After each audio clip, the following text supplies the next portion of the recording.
Hi everyone, this is OCD Live. I'm Ali Grayment, and let's get to some questions.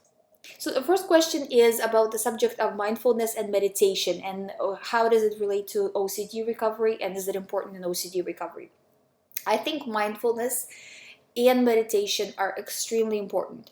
Meditation, you need to do it consistently. So if you do it 15 minutes a day, every night before you go to bed, you can do it like, for example, I do meditation already when I'm laying down, like for bed.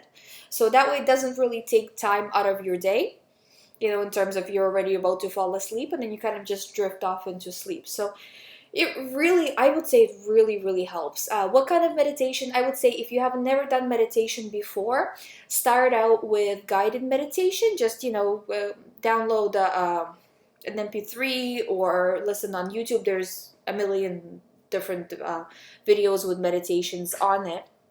And it just helps the body relax, because when you have OCD, you're very stressed all the time, and a lot of people actually get headaches or just feeling overly tired, feeling like they always want to sleep, because the brain is working double time. It's trying to process your real life information, and at the same time it's trying to process OCD fears on top of it. So you got to give your mind the break. You got to allow yourself to relax, and meditation is really good. And then same with mindfulness, right? Mindfulness techniques are great because when you're using mindfulness techniques, you're stepping away from being right in the middle of the OCD thoughts and viewing it from like the first person perspective, and you start to view it from a third person perspective. So you start to see the full picture, that it is OCD and I am receiving these thoughts, rather than, oh my God, what if this, what if that? So you look at it from a much wider angle and you start to see it for what it really is, rather than focusing on the feelings that, the faulty feelings that OCD sends. So I do think it's very important, and if you haven't started doing it yet, I do suggest at least 15 minutes a day. I mean, it's going to be nothing out of your day, but you are going to see results from that. Okay, so the next question I have is about health-related OCD. So the person says it starts out as a real issue, but then spirals into all kinds of doubts and questions such as, is everything really okay? Do I need to do anything else? And the person says that they never seem to be able to get full reassurance, and the thoughts are constantly on their minds. So they go from one aspect to another of what happened. So and the person says, I've seen this called hypochondria, but there's usually something legitimate that starts it off. With OCD, there's always an event that starts it off. It's not, the event itself doesn't really matter, but there will be something that starts it off. For example, if you have driving OCD and you think you've hit somebody, well, you were driving down that street, right? That's a real event. You didn't hit anybody, but you were driving, right? Or a person who, for example, is cleaning and is afraid that they'll get poisoning from cleaning products or something like that, right? Well, they were cleaning. That was a real event. They just won't get poisoning from it, right? So there is a real event, and I would say that the event is it's a real nothing event. It's an event, but it's not really an event. It was just that, the situation started, like there was something that started it out. For example, for health OCD, they'd be like, well, you have a cold, yes, but just because you have a cold, it doesn't mean that, it's a first sign of something else. You know what I mean? Because that can one thing can trigger something else. Or the person will get a cough, and they'll start to think, well, I did have a cough and that was real, and now I have this thought of what if this, what if that, right? Or yes. So do you understand kind of what I'm saying here? So that's very normal to experience that when you have OCD. And the problem here is, just like you said, I never seem to be able to get full reassurance, and it's constantly on my mind. This is exactly the problem. Because you are always seeking full reassurance, it is constantly on your mind.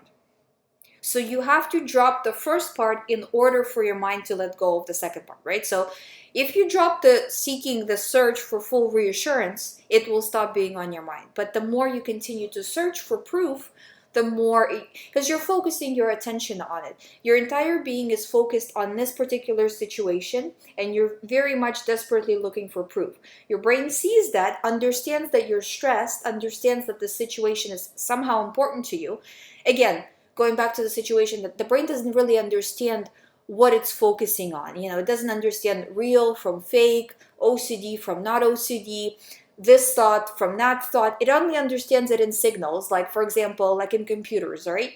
The zeros and ones. So same thing here. Signal number 115 is important because the person is apparently reacting to it. But signal 116 is not important because they're not reacting to it. So the brain drops the signal 116 and keeps the other one going, right? So that's all that there is to it. It doesn't understand it on an emotional level that the real soul of the person understands it. And I always say that this OCD stuff is where you really see the difference between the soul part, not to get all metaphysical on you guys, but you really just have to understand the difference between the soul and just the mind machine that's just a little bit messed up right now. That it doesn't understand. It just randomly is sending you signals. And people without OCD also get thoughts, right? That are kind of strange sometimes, but they just never pay attention to it, So they just they don't pay attention to it. And the brain sees that they're not paying attention to it, and the brain doesn't bring the thought up again. But a person with OCD does pay attention to it, and that's what makes it worse. So in order for you to feel better, it is very important that whenever you get this thought of, well, is everything really okay? Do I need to do anything else? It did start from a real thing, that you choose to disregard. Now, what's going to happen is, as you disregard, at first your mind is going to pay a lot of attention to every single little thing and bring you even more thoughts. So that's normal, and that's just what's happening there is your mind is used to giving you anxiety. It actually likes that you are in a state of anxiety because anxiety means safety. When you're anxious, it means you're doing something about it. You're doing research, and again, the mind doesn't understand that the thought itself is not real. So it likes that you are protecting yourself, that you're trying to get reassurance. And when you stop doing that, it doesn't want you to stop. So it's going to try to send you all kinds of thoughts in order to get you back to that anxious state.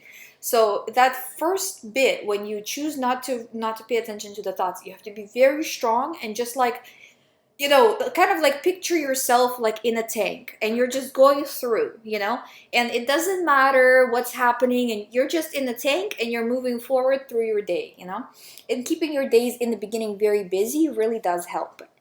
Any kind of busy, like work busy, spending time with other people. Actually, I would say the best thing would be to be talking to people a lot, because when you're talking a lot, you can't be talking and thinking. Well, you kind of can be, but not to the extent that if you're alone in the room, So being out, being busy, even though I know you don't feel like it, it really, really helps. And just putting the thoughts to the side. Think of it as they're parallel to you. You're going in your tank and the thoughts are just coming to you from the left, from the right. You're still in your tank. You're still moving forward, so it doesn't matter what's happening around you, because those thoughts, they're coming at you. This is another good point. I get asked this a lot is how do you do exposures for pure O type of OCD? Or pure obsessional thoughts, right? So everything is kind of going on in your head, right? You're worried about some sort of a problem. So with that, and how do you do planned exposures? With that, there is not really a way that I find that you really just don't need to do specifically planned exposures for pure O, because you're already getting thoughts pretty much 24 hours a day. You can even be dreaming it, right? So you're already exposed. It's not, the exposure is not the problem, the reaction is the problem. Because when you're getting the exposure, but you're reacting in a way of showing fear, and that makes the situation worse. So you need to fix the reaction. But you're already getting exposure. So anyways, as you continue to do this, you will feel that the number of thoughts are going to be increasing, because the brain is just sending you everything. But at the same time, the anxiety is going to start to decrease. So say, for example, yesterday your anxiety was through the roof, 10 out of 10. You didn't pay much attention. You were fine. You were the tank. Today your anxiety is at about 8, but you're getting more thoughts. Perfect. This is exactly what you should be seeing. If you continue like this, next week it'll be by around the 6. So that's kind of how you judge your progress. And if you feel like, okay, today I'm much worse than yesterday, I guarantee you were analyzing. So that's why it's important that no analyzing. If you feel like you can't stop yourself from analyzing if the thought is true and trying to figure it out, go out, call somebody, talk to them, not about OCD, of course, but just get into a situation where your mind just can't focus on OCD for a few hours. And even that delay of the few hours will really help you make progress. And then after that, it might be like not as hard for you to resist. Or also you can do like a real OCD delay where you say to your mind, okay, I'm not paying attention to this right now. I will pay attention and really give it some good thought 3 hours from now. So at, say, whatever time, that's when I'm going to give it some time, but not now. When you do this, you're showing your mind that you are in control of you, not OCD is dictating to you when to do what. So that's really good.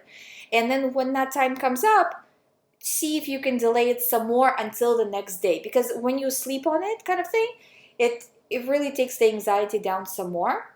It won't be gone completely, but it'll just be easier the next morning for you to disregard. And I know morning is usually a hard time for people generally, but it really does help to kind of push it off until the morning. So I hope this kind of gives you an overview on how to combat these types of thoughts. Keep in mind that everybody really has the same thoughts, same feelings in terms of OCD. They're just, the subject is different, But every time you get a thought that's an OCD thought, choose not to pay attention to it. And the difference between real thoughts and OCD thoughts, because that's another question I get asked very often. Well, how do you know it's an OCD thought? Well, because if you get a real thought, you never say, well, what if, or well, maybe, it either is or it isn't. Same with false memory. It either happened or it didn't happen, right? With OCD, there's always a what if. You always need 99.9 is not good enough. You need 100% proof. You feel like you need to do reassurance. It's a life or death situation. All of these kind of clues basically are telling you that this is an OCD thought, that this is not a real situation. And the most important one is that you doubt it as possibly being OCD. When things for real happen in your life or you have real fears, you never think, oh, maybe this is just an OCD thought. No, you have real fears of, this or that. But with OCD fears, they will always come with, what if it's OCD, but what if it's not? And I can't take the chance because what if something bad is going to happen and this is going to ruin the rest of my life? This is kind of typical OCD thinking. So this is your biggest clue that you are having OCD thoughts. So if you doubt it, if you're listening to this show, if you're trying to figure out the truth, this is OCD, stop focusing on it. The thoughts can come into your mind a million times a day. You have to, a million times a day, choose not to pay attention to it. And eventually your brain will get it and will stop sending you the thoughts. But if you keep feeding OCD, it's not going to go away on its own. So it's very important to stop feeding it, starve it, and it's going to die, okay? So I hope today I have answered some question. I tried to cover pretty much everybody's. If I missed yours, email me again. I'll have the show up next week. Sorry guys, I know I missed the show last week, and the reason why I was in sessions all week long, just really, really busy, and I didn't want to put out a show that was like, not as good in quality. So, but I'm going to try to do as regular as I possibly can as my schedule allows. If you need more help, you can visit youhaveocd.com. There's ebooks there, there's free information there, there's a private recovery program with me that you can sign up for if you would like. And if you have a comment, if you would like me to answer something on the next show, you can put it below this video, or I'll have another video up the day before the show, then you can put it underneath that one as well, and I'll get it either way. So, and then I'll answer on next week's show. Just please, if you guys are emailing me a question, by the way, you can email to info@youhaveocd.com. When you email, please let me know if it's a private question or if it's a public question. Thank you for listening to the show. If you haven't subscribed, please subscribe, and I will see you next week.